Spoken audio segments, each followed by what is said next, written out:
Hello, everyone, and welcome in this nice salle des conseils of our university, the University of Paris, Panthéon-Assas.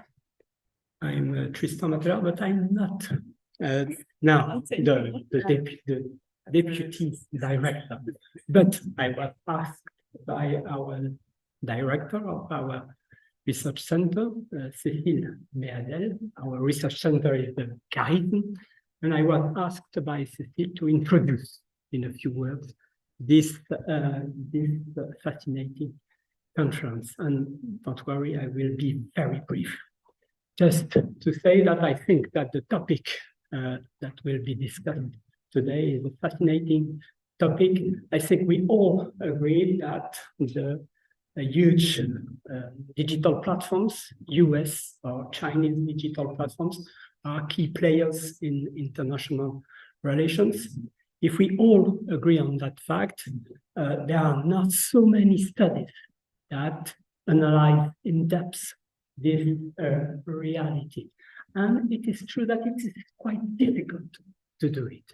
It's quite difficult because these platforms operate in a wide variety of fields. They also operate in so many countries. And the organizers of this event have chosen a very timely and interesting field for studying such issue. They choose the field of global security and geopolitical conflict.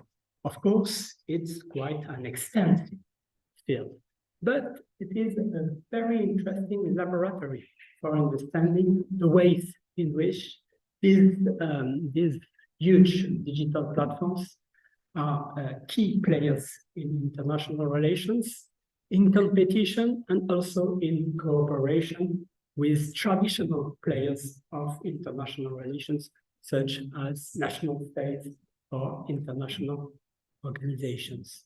So thank you to you for having put together such a fantastic event. I would like, before letting the floor, to thank you very warmly, the organizers of this event. I will start in alphabetical order by Marguerite Borelli, who is here, who is a researcher at the CARISM, our research center. Ksenia Mshina, that is there, who is a researcher at the Center of Internet and Society at the CNRS. As you know, the CNRS is the main research institution in France.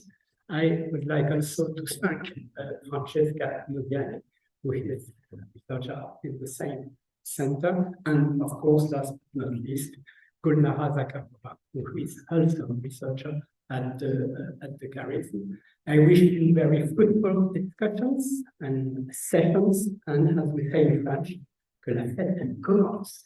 Thank you. Thank you.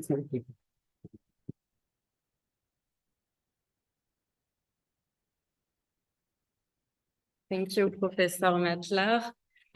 Just a quick word of introduction to say it's really a pleasure and an honor to welcome you all to this event on behalf of, I think, us four co-organizers and also our institutions, including our scientific partner who wasn't mentioned yet, the Institute for Strategic Research, IRSEM, who is represented here today by Jeanne and will be represented also later on by Maud Kessar. This conference was almost a year in the making, so we're thrilled that it's finally here. And for Gulnara and I can say that as PhD students still, it was definitely a learning experience, both challenging and rewarding to organize those 2 days. We were, of course, fortunate to have a lot of help along the way from Francesca and Ksenia, who were amazing partners, but also many other people, including our scientific committee, who I'm glad to say is well represented here today, as well as the administrative staff of both of our institutions, particularly Marie Charby for the CARISM. So we've been at it for roughly a year, but for me personally, this conference was actually years in the making in my head. Because when I was a master's student, I began working on social media corporations as actors of counterterrorism. It's now my PhD topic, and I became passionate about this issue. And I remember seeing current events unfold and becoming aware of all the fascinating research on this issue, and keeping to make mental notes of what's going on, and being like, oh, it's not just counterterrorism, it's also elections, public health, diplomacy, geopolitics, armed conflict that big tech firms are getting involved in. And not only are they getting involved, but they're also becoming more assertive in their appropriation of a political role in global affairs. And for better or worse, their role is also increasingly taken into consideration by what we would consider the traditional actors of global security. So I think this is clearly another facet of the general trend towards a privatization of security, but the ways of big tech are, of course, more insidious than those of private military companies, which I'm sure we'll discuss along those 2 days. So I remember thinking for a long time, surely it's just a matter of time before someone organizes a conference on the role of big tech in global security. And when they do, I can't wait to participate and meet everyone working on this issue, because it touches upon, of course, various disciplines, fields of research. It's a global issue, so various cultural approaches and geographical insights are also needed. It involves public actors, civil society organizations, the public and the private sector. And so, yeah, we waited and waited for this event until finally we were actually in the position to organize it ourselves. So that was really rewarding. And I hope this conference is just the start of a more sustained international and interdisciplinary dialogue on the roles of big tech in global security.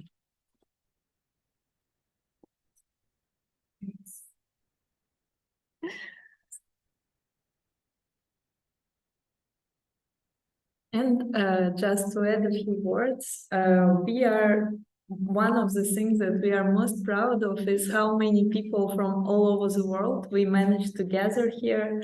We have researchers coming from almost all regions of the world with a good sample of the local too.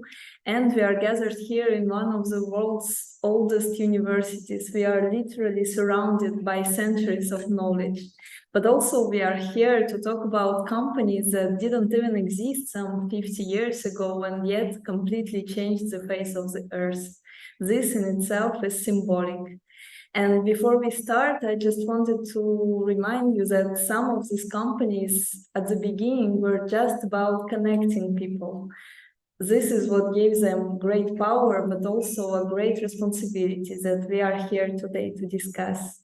And let's not forget that research is also about connections, and this conference is no exception. So let's do just that. Let's ask questions, introduce each other, ask each other questions, and just build connections as we are all here in one room. Have a great conference, everybody. And now I would like to invite to the floor Ksenia Yermoshina, one of the other organizers, who will introduce our first keynote speaker of the day.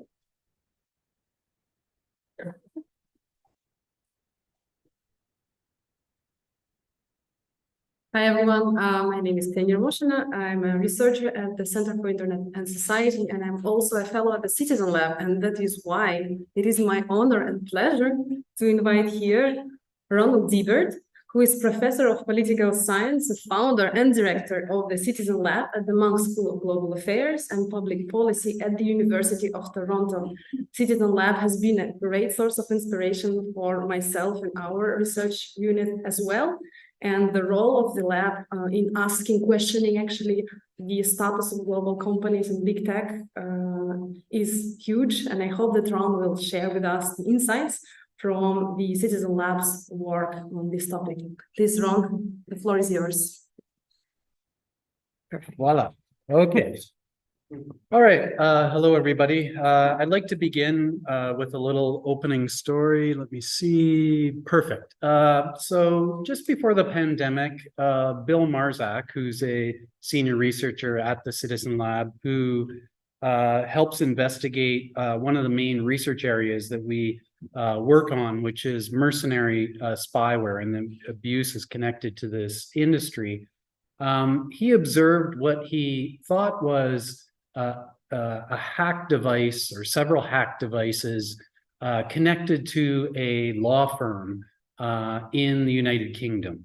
And he could see that this was likely being undertaken by an operator, a government operator of NSO Group, a manufacturer of the infamous spyware Pegasus, targeting this law firm in the UK. So he reached out, and to his astonishment, he discovered that the victims of this particular case of espionage was a very prominent person, Princess Haya in the United Arab Emirates. And she was involved at that moment in a court case over child custody proceedings with her then husband, Sheikh Maktoum, who's the Emir of Dubai.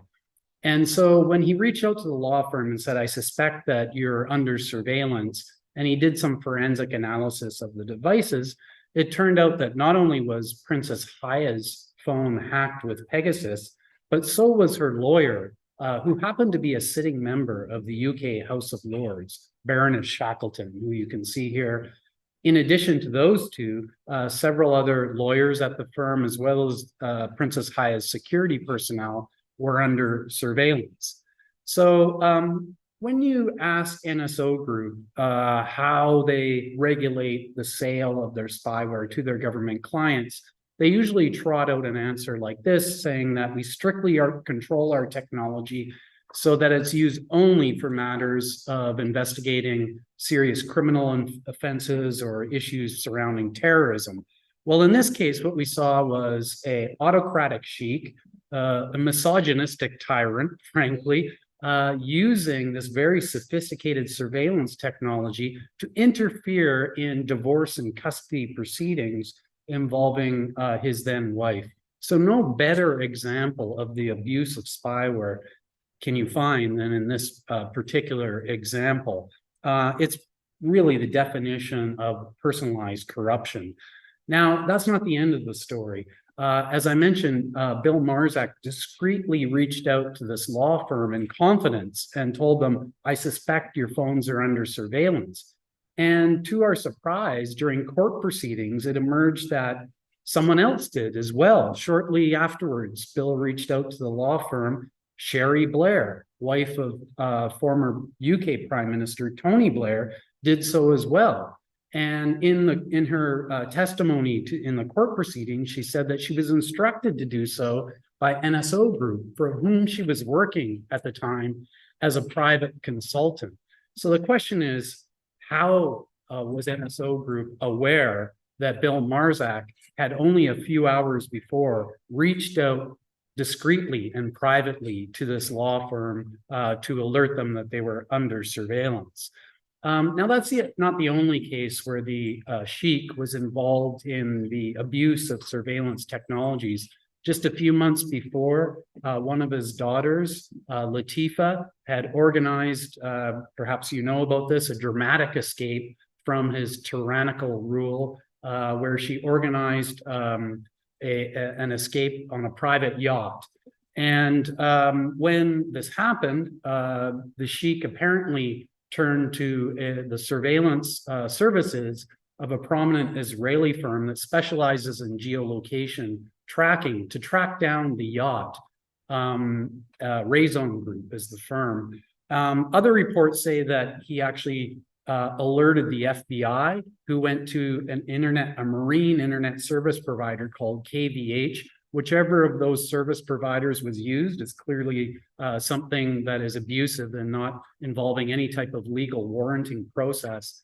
In any event, as most of you probably have heard, the ship was intercepted 50 miles off the coast of India by Indian commandos, and she was forcibly returned along with her along with the people who were assisting her, back to the United Arab Emirates.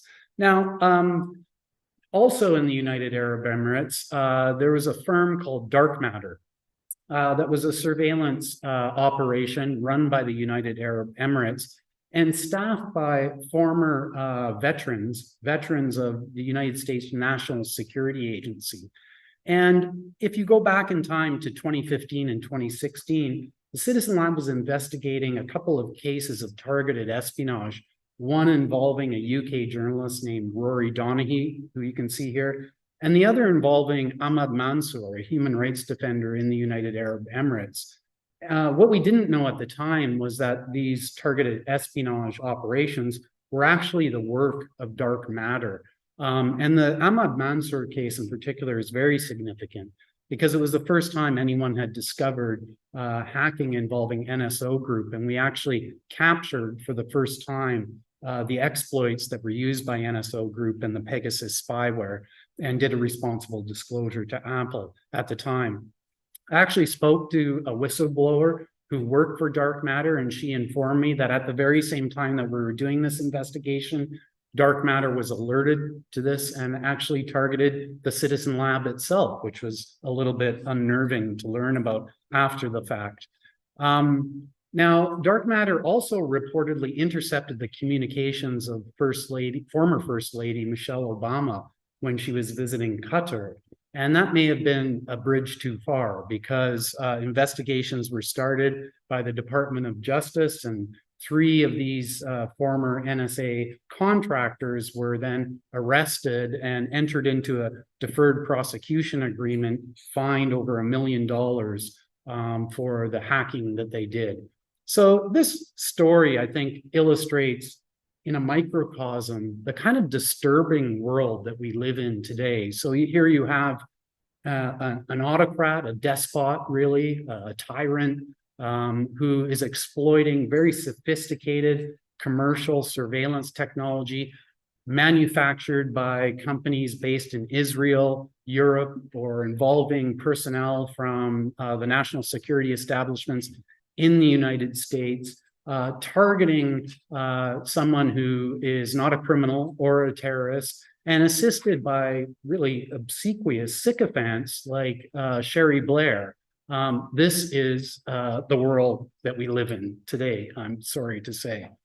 So in my talk, I want to describe something that really concerns me and has for many years now, which is the privatization of intelligence operations, of covert operations. So the things that governments used to do internally are now essentially a commodity. You can go and essentially purchase your own NSA off the shelf, if you will.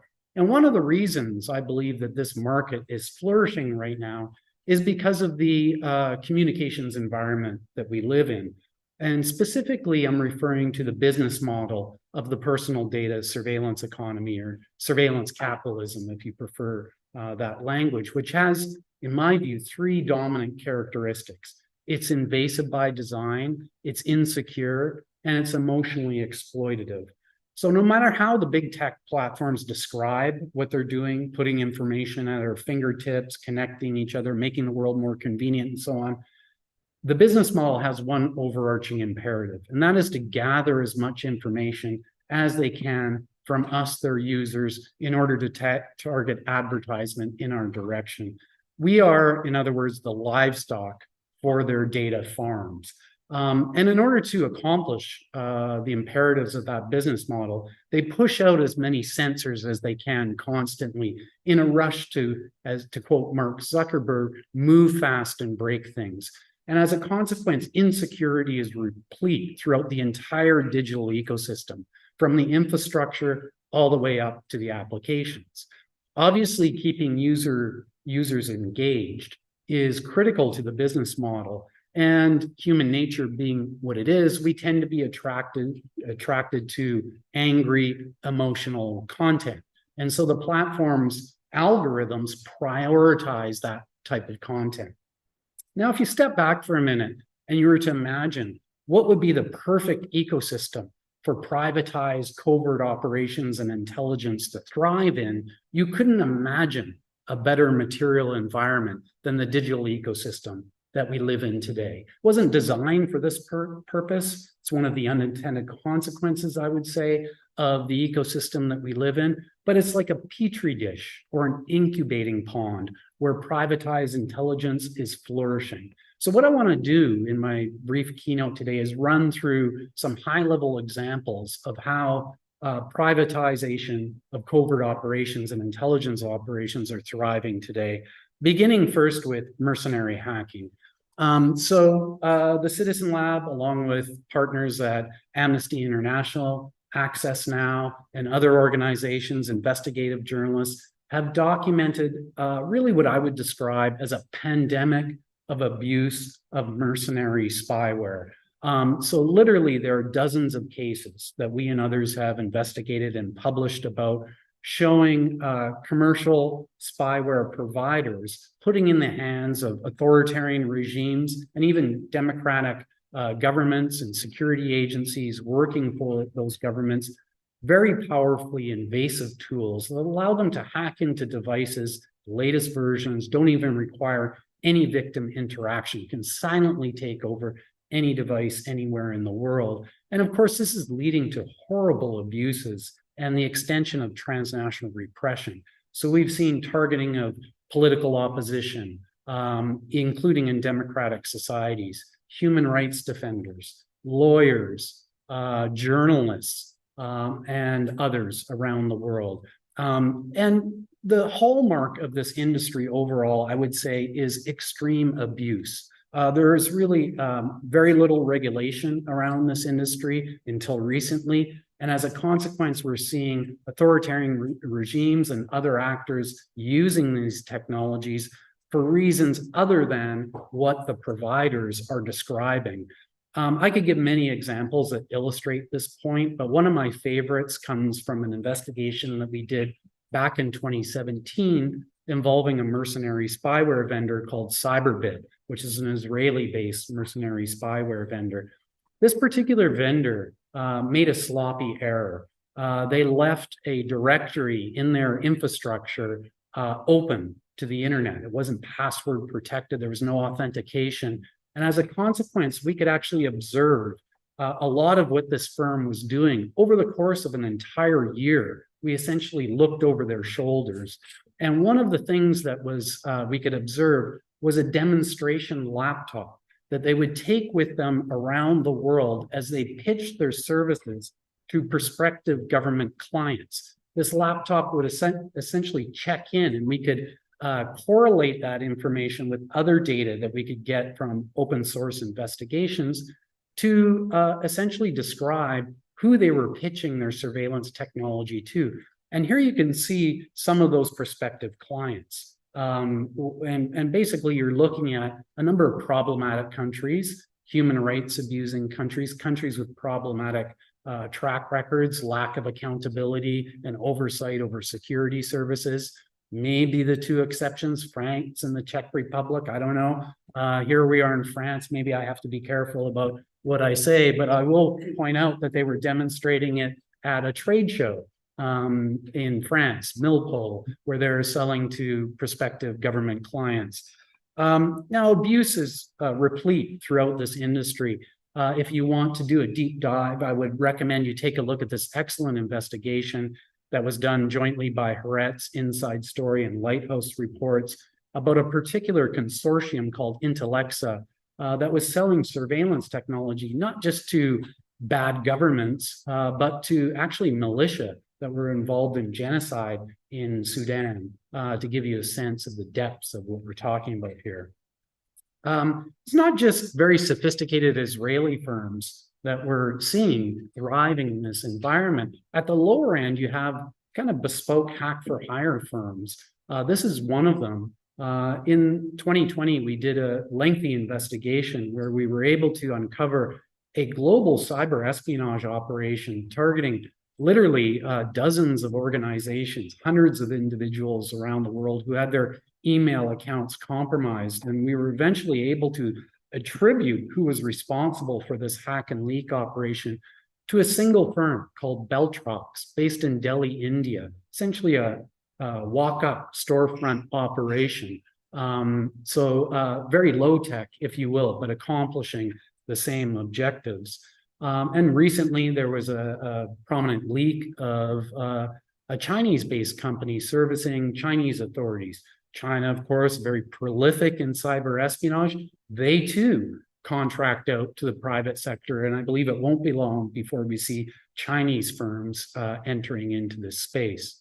So much for mercenary hacking. Let me turn to another area, signals intelligence, which typically used to be something that was done mostly exclusively by the Five Eyes, by the big intelligence agencies here in France, for example, very cozy relationship between the DGSE and the telecom providers going back many, many decades. But not every government has that type of close relationship. Well, now, thanks to firms operating in this space, governments can simply go out and purchase commercialized SIG capabilities from firms like this one, which is another Israeli firm that is now defunct called Ability. I wanted to point them out because they have really the creepiest slogan I've ever come across. While others talk, we listen.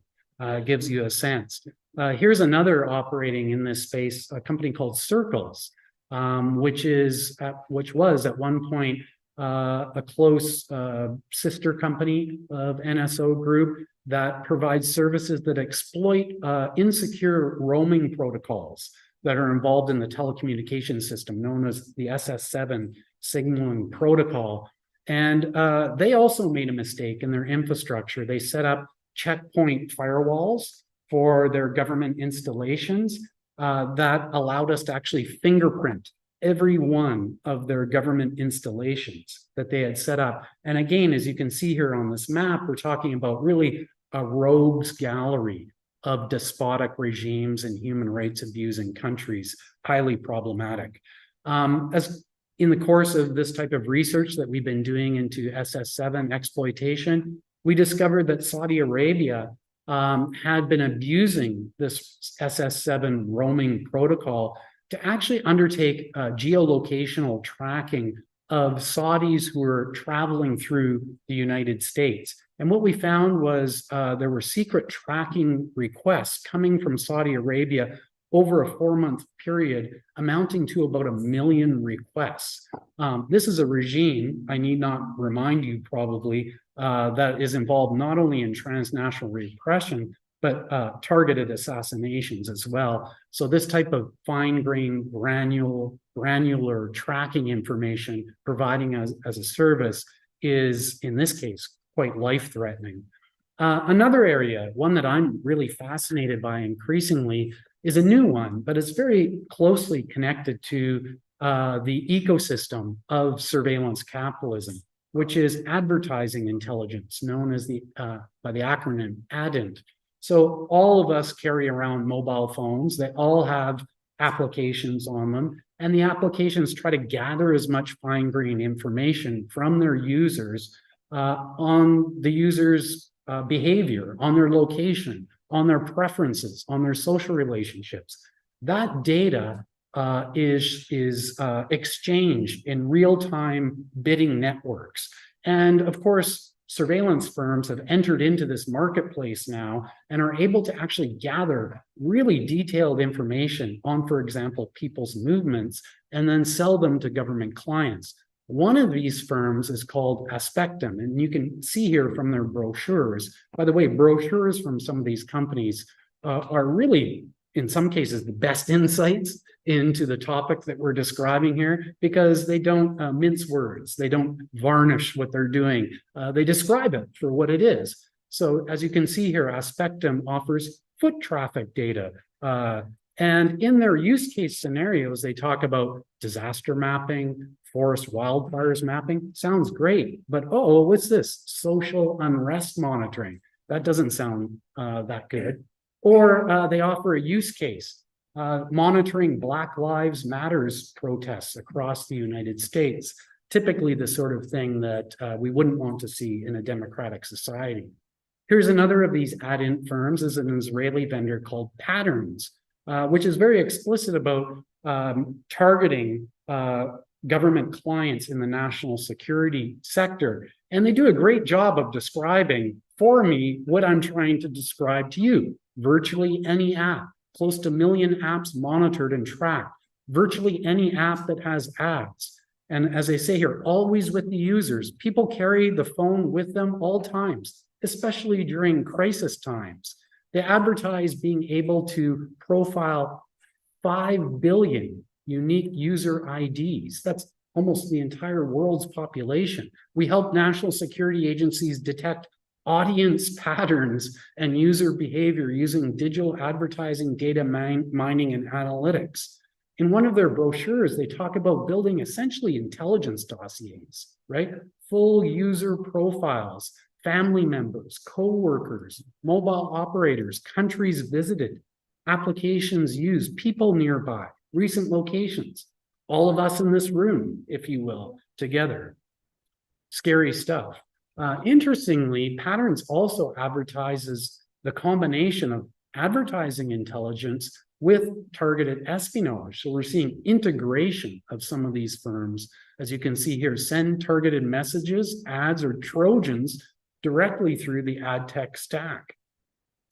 Another area, open source intelligence. This is something that sounds very benign. And when you speak to law enforcement or intelligence agencies, especially if they're held to account by parliamentary committees, they say, what could be wrong with this? We're just surfing the web. This is what everyone does. Why can't we do that? We're law enforcement. Well, that's very deceiving, because what they are actually doing is they're going out and purchasing services from firms like this one, Data Miner, which have direct access usually to the pipeline, to the fire hose of a lot of these social media companies. In this case, Twitter, desperate to earn revenue, will contract with these firms, give them direct API access where they can gather a lot of information, not just what is surface facing, but deeper analytics as well. And as you can see in this case, selling to US Marshals to spy on abortion protesters. Again, scary stuff. Another area, psychological operations, influence operations. And here you can see the synergy with the business model of surveillance capitalism, which I mentioned before, prioritizes emotional, angry, divisive content to keep users excited and engaged. Well, that is the perfect environment for the spread of disinformation. And if you are especially well-resourced company with expertise in psychological operations, coming from a background in training and intelligence and military, you can set up a pretty profitable business now, selling to governments who want to sow chaos, sow division, not really influence people so much as disorient and confuse. That's the ultimate objective. And there are many examples of this now, some combining basic psychological operations techniques with new tools like deep fakes and artificial intelligence. A couple good profiles of China operations using AI now that are emerging. Some people look at this and go, oh, it's not very sophisticated. There's not much pickup. It's not really having an impact. It looks very amateur. Keep in mind, we're in the very early stages. This is experimentation going on. We're at the cutting edge, if you will, and these type of techniques will improve and become harder and harder to detect as time moves on, especially when you factor in very well-resourced, well-trained operatives who are setting up businesses to do this sort of thing, like this group, Psi Group. And to give you some sense of the sewer dwellers, this was a company that was set up by George Nader, former Trump ally, convicted pedophile.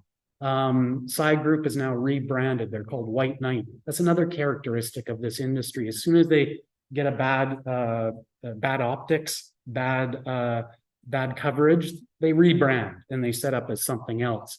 But this is a company, Psi Group, that was set up by veterans of Israel's Mossad. I think of this company as Mossad meets Jean Baudrillard. Their tagline, reality is a matter of perception. Very dystopic. Here's another one. There's a great Guardian investigation done into Team Jorge, which advertised selling hacking services, disinformation campaigns to government clients, boasted about being involved in election interference in 33 countries worldwide. Looks like something you'd buy out of the Apple store.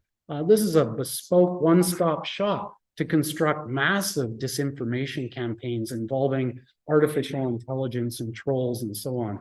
Sure, there may be some snake oil here, some boasting about capabilities that aren't actually effective. But again, we're at the early stages here. It's not so much about what's being described right now as what portends for the future.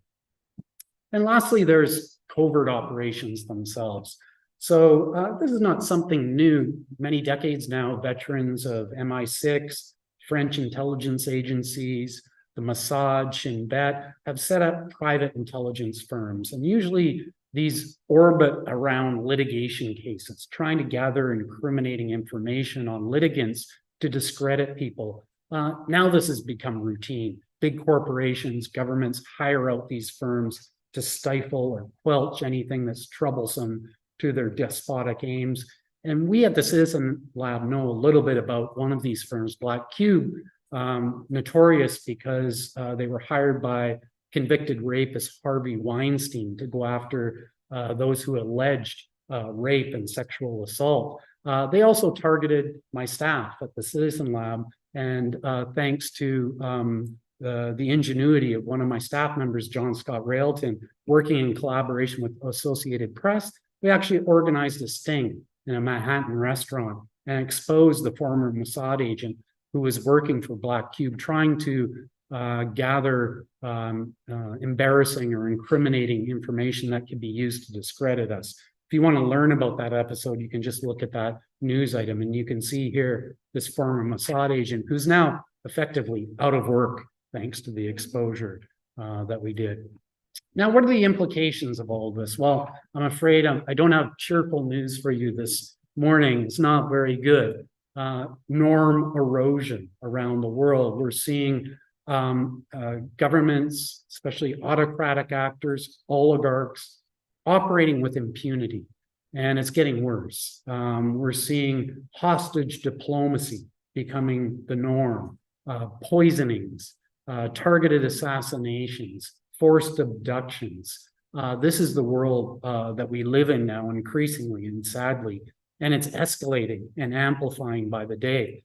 You can see evidence of it empirically, simply by looking at the democratic decline that is going on around the world. Whatever indicators you look at, there's really no disputing that the number of democracies around the world are backsliding. And of course, Freedom House has their indicators. 18 years of decline in global freedom indices they have measured around the world, including last year. Only 21 countries improved, 52 were in decline. And as they say here, of the 52 score declines that they documented, 26 were due to anti-democratic efforts to interrupt, overturn, or otherwise manipulate the ballot. We're also seeing an epidemic of harms. I could give so many examples here from my research over the last couple of decades. It would really end up being a chilling story of the abuse of power. Let me just give you one. This is Javier Valdez, an investigative journalist in Mexico, covered a very dangerous beat in a country that's probably, until recently, at least one of the most dangerous places to be an investigative journalist. He was covering government corruption and the drug cartels. He was assassinated in the streets of Mexico. And then we discovered that shortly afterwards, his colleagues and his wife were targeted with Pegasus spyware. So the question is, who would want to know what his wife and editor knew about what he was reporting if it wasn't for government corruption? We're also seeing massive psychological and emotional impacts. People who've been targeted as a consequence of what I'm describing are, of course, fearful, extreme anxiety, to the point where they're withdrawing, which may be the ultimate effect. And my colleague, Marcus Mikkelsen, will be talking about some of our research in this area that comes from speaking at length, one-on-one with victims of transnational repression who report being paranoid and scared. Contrast that, if you will, with the description that people used to make about the civil society and the internet and social media 20 years ago. Liberating, empowering. Now people are afraid to even pick up their device. I've talked to so many victims who are scared of using the internet, who don't want to go online because of the trolling and harassment that they're experiencing, which is increasingly organized by commercial ventures. By the way, I was trained in the field of international security. And when I look at the world we live in today, it really doesn't match the descriptions that come from international relations theory, convenient to divide the world into democratic and authoritarian regimes. Well, what I'm looking at doesn't match that division of the world. There's so many cross-cutting areas that blur the lines. You have, as I described, elites like Sherry Blair, Tony Blair, NSA contractors, Israeli firms, providing services to oligarchs and dictators and autocrats. I mean, if you really want to understand the world today, you're better off examining villains in James Bond movies than you are looking at Churchill, Bismarck, and so forth. The world is run by a transnational class of gangsters, and we need to really recognize that for what it is, given the stakes involved. Now, I don't want to end it all bleakly. What do we do about all of this? Well, I think the roadmap is pretty simple, actually, basic. Doesn't mean it's easy, but it is pretty straightforward. First, we need to investigate and document. And I'm proud to say that the Citizen Lab is part of a community of practitioners working in this area. Groups like Amnesty International, Forbidden Stories, Access Now, and others, investigative journalists worldwide, but who, by the way, as an industry are under erosion for different reasons. This is essential. We need to put in front of the public the threats that exist in this space and expose bad actors wherever they are. And I'll say, as an academic, it's critical that academic freedom is protected in order to accomplish this objective. As someone who's been sued, threatened with suits, unable to travel to many, many countries around the world myself now because of the work that we do, I think it's imperative that universities bind together and protect each other, which is why it's so disturbing for me as a professor to see what's going on right now in the United States, police forces entering into universities and violently immobilizing and beating up professors and students. This is something that simply can't be tolerated. Investigations aren't just coming from civil society. Here's a glimmer of hope. Back in 2021, we at the Citizen Lab determined that the lawyer for former Prime Minister Donald Tusk had his phone hacked with Pegasus. And the Polish government at the time said this was all made up, that we couldn't be trusted, that the Citizen Lab was part of a Russian disinformation campaign. In fact, they broadcast on state television a mob-style diagram with me at the center and the Citizen Lab connected to Julian Assange, Edward Snowden, and Russian intelligence, none of which is true. But democratic processes sometimes bring relief. And lo and behold, Donald Tusk himself was elected prime minister. And since entering into power, he's basically opened the vaults. And what has happened is verification that, in fact, we and Amnesty International were correct in our investigations. And not only correct, that the abuse is far more extensive than what we first reported on. Hundreds of people were under surveillance, warrantless surveillance in Poland. Many of them perhaps legitimate criminals and terrorists, but a large proportion of them simply under surveillance because they were inconvenient to the government. We also need stronger countermeasures. Ironically, perhaps, the United States is in the lead when it comes to one of the areas I described, regulating mercenary spyware. The United States Department of Treasury has put NSO Group, Intellexa, many of the other firms that I've been describing, and individuals connected to them on sanctions lists. And President Biden signed an executive order. Not perfect, but it's something.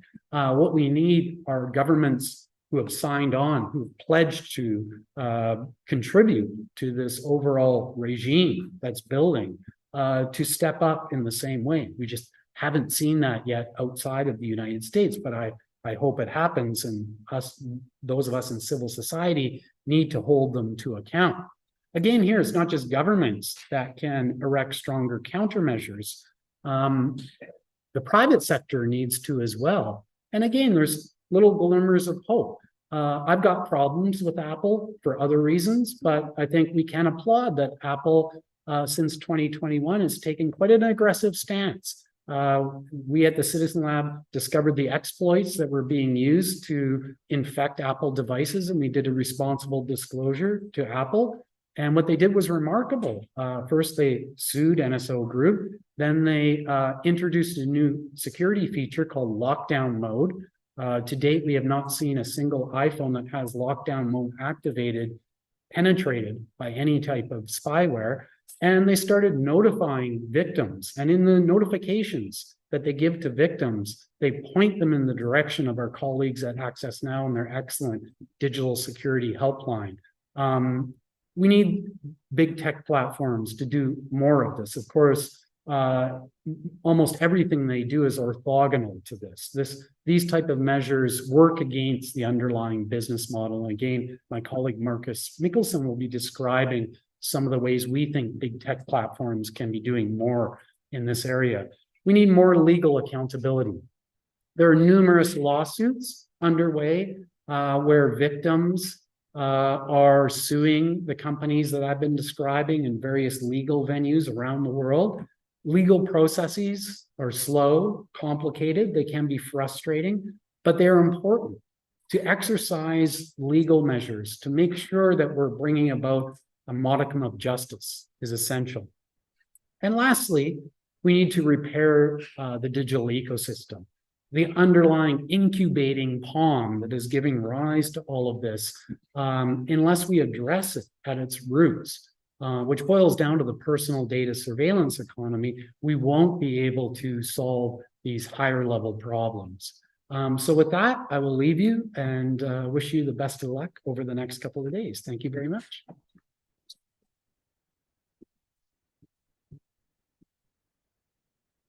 You want me to stay? Or? Like some from somewhere around 15 minutes of Q&A. So we got questions from the systems work for the microphone. Will they work? Just press the button. Yes. Hi. Thanks for the very inspiring talk and all the presentations. Very, very interesting to hear your thoughts on this and where you see that you're working on.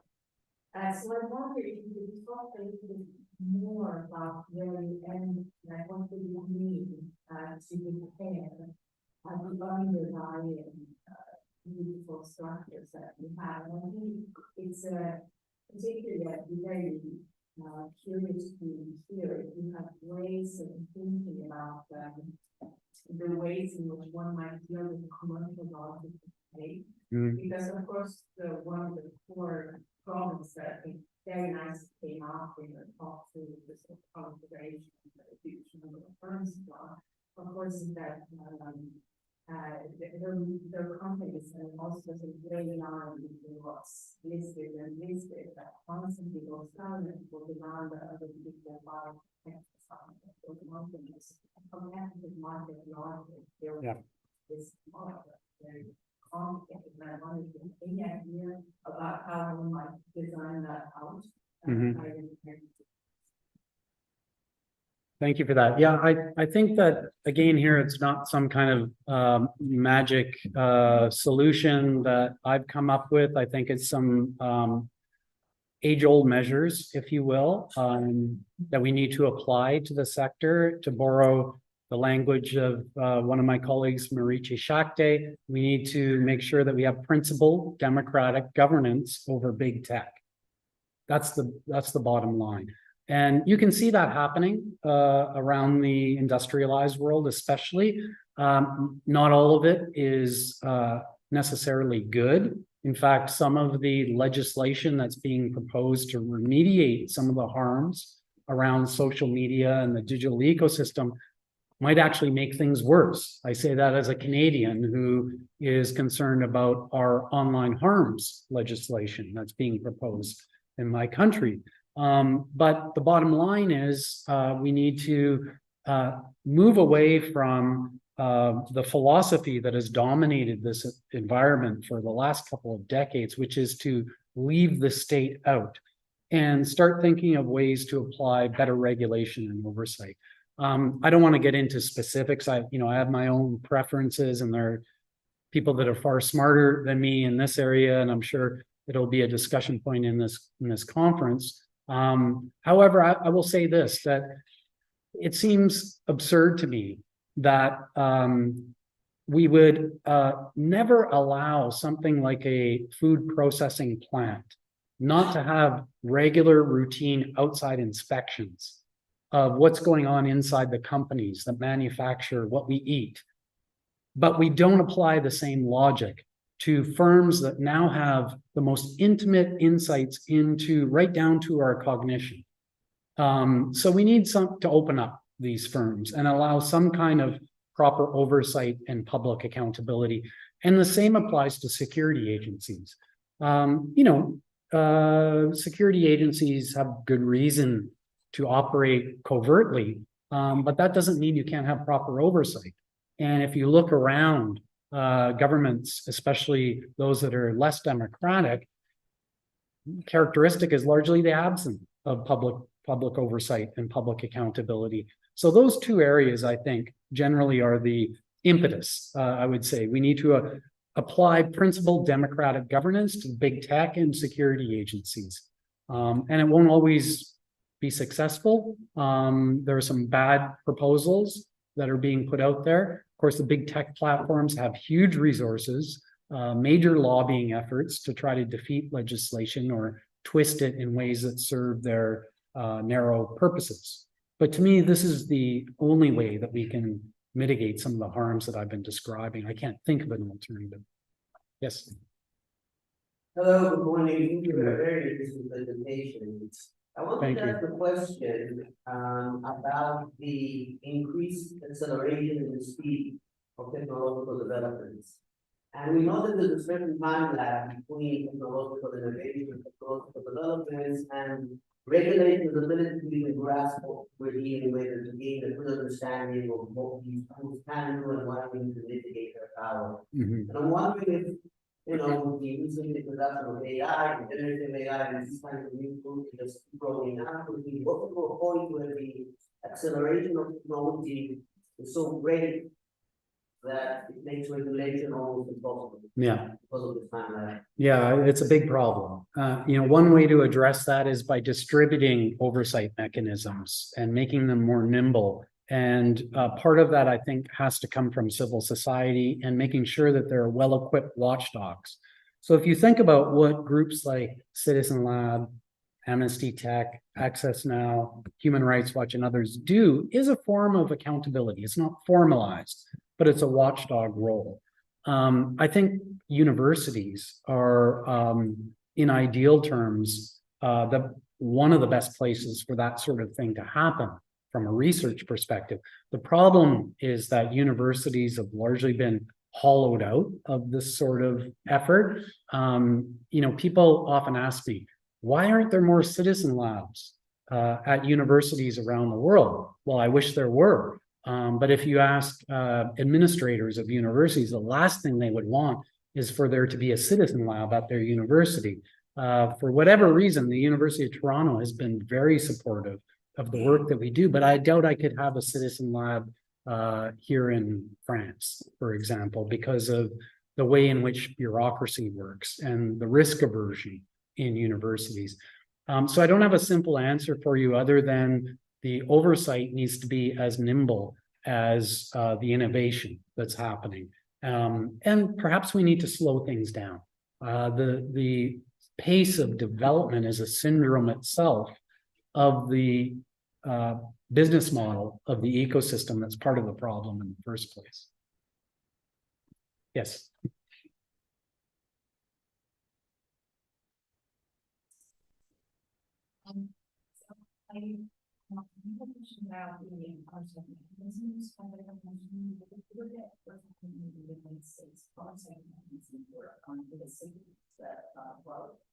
Yeah. And I wonder how, in this context of geopolitical tensions, we can convince governments of having better policy mechanisms for intelligence, but also I think that about the global discussion. I mean, one of the answers that is okay, we can do less infringement, but then we won't share less intelligence with you on our place. And it seems to be the war in Ukraine that the services company and Apple diving even more than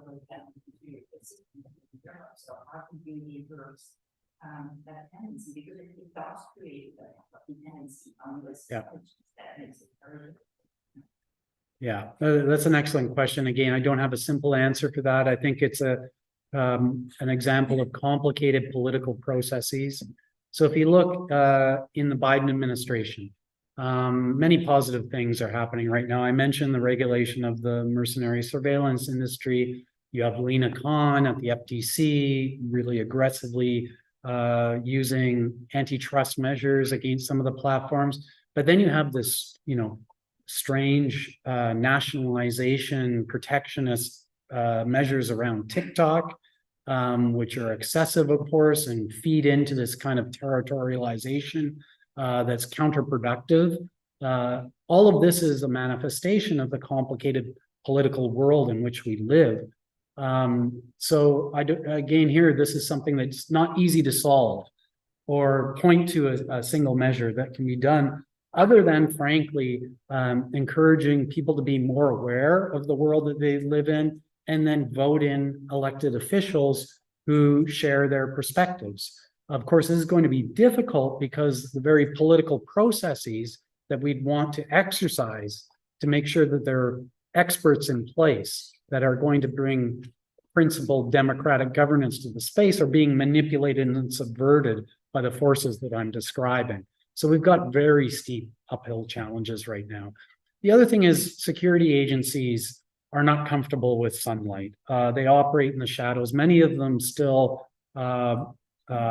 exhibit tendencies from the Cold War. They're vestiges of the Cold War, and they've yet to escape that kind of mentality. That also is very difficult to reverse or remedy, especially because most of those agencies now are the most well-resourced within governments when you look at budget categories. So yeah, not an easy solution here, I would say. Yes, back there. Oh. Yeah, one last question, because we are a little over time. And then we continue this full discussion and Covert. Great. That's okay with you? Please go ahead. Thank you. Thanks for a great presentation. My question, maybe it's not the best for a brief question right at the very end, because I was asking for elaboration. But the two points of the question were, I mean, what you're doing in system lab is extraordinary in terms of university research center doing this kind of public-based work. And as you said, the movement of travel in a lot of universities is very much in the other direction. That's certainly the case in the United Kingdom, where I come from, where doing that kind of research is largely becoming much more restricted because of the risk version of the higher studies. So my first question was really, what practical strategies and techniques would you suggest in terms of leading lessons to consider that elsewhere, so that we can do that first step of doing the mapping of social work? The second question, perhaps discussed at the coffee, was really, I mean, having the US Treasury right in here and bring full weight of the US sanction regime against them, so it's extraordinary. And sanctions are problematic, and the US Treasury's regime for the sanctions is problematic in many respects. But I'm wondering if you could just elaborate on what would have done piece of that puzzle would have allowed that to take place. Mhm. Because if other key states were to get behind and prohibit commercial spider in the way that Treasury happened, then maybe we should split as well. Yeah. So I can be brief on the latter point. I have no idea how some of these things emerge because I don't have visibility into the machinations of the government and what drove the executive order or Treasury Department decisions. Just happened. You know, I was surprised, as most everyone else, that the Commerce Department took these actions. On your first question, that's really interesting. I've come to the view that the way to accomplish and thrive in the university doing the type of work that we do is to demonstrate that the mission of, for example, the Citizen Lab is squarely within the mission of the university in a general sense. And that means making sure that everything we do is as ethical as possible. Every research project that I mentioned in my presentation that we engage in at the Citizen Lab goes through extensive peer review through research ethics protocols. So if you're able to say what we are doing aligns with the core mission of the university, in fact, far better because it's public interest research than some research that is taking a contract with a non-disclosure agreement with a defense firm to do some kind of secret research. I think you'd stand a better chance of hopefully persuading your colleagues ultimately that this is worth supporting.